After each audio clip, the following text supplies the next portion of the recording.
Gül çiçək dedikdə ilk anlamda gözəllik başa düşülür. Toyları, şənlikləri gülsüz, çiçəksiz təsəvvür etmək olmaz. Sevgililər bir-birinə məhəbbət nişanəsi kimi gül bağışlayırlar. Hətta dünyasını dəyişmiş insanlara ehtiram əlaməti kimi ziyarətinə gül aparırlar. Qeyd edək ki, dünya ölkələrinin bir qismində gül ilə bağlı bayramlar, festivallar hər il qeyd edilir.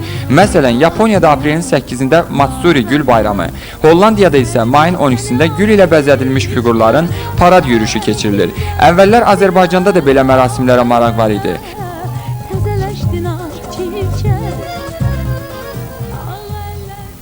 12 may gül bayramıdır. Bu vaxtı bilirsinizmi? Bəli, bilirik. Yekilimiz var.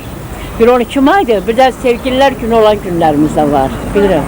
Və bu gül bayramında əvvəllər necə keçirilərdi? Əvvəllər bir elə məlumatım yoxdur, heç elə bir söhbət də eləmirdilər. Amma indi bilirəm ki var, ona görə də gəlmişik gül almağa. 12 mayın gül bayramı olduğunu eşitmişəm. Mən Bakıdan gəlmişəm. Biz orada da keçirmişik olubdur. Orada məlumatımız var, ancaq bu bayram indi bildiyiniz kimi keçirilmir. Köhnə SSR-nin vaxtında keçirilirdi. Ancaq böyle olaraq keçirsə, amma beləcə Allah yaxşı olardı. Yəni bizim xalqımızın bayramları nə qədər çox olsa o qədər yaxşı. Əvvəllər yaxşı keçirilirdi, indi isə biraz seyrək, gec-gec. Gəncədə buket yarışlar keçirilirdi o vaxtı.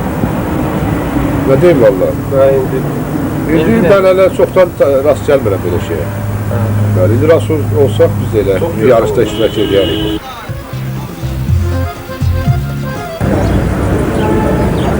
Bir-birinizə gül bağışlamaq üçün heç də gül bayramını gözləmək lazım deyil. Qoy bütün həyatınız həmişə güllə çiçəklə bəzənsin. Bütün ömrünüz gül qədər qısa yox, gül kimi təravətli olsun. Arzumuz budur ki, gələn il bu vaxtı gül bayramını Xarı Bülbüldən hazırlanmış dəstələr ilə qədim Şuşa torpağında qeyd edək. Ceyhun Səfərov, Vaqif İbrahim Xəlil, Xəbər Filis. Ayaq əllərdə təzələşdin çiçək.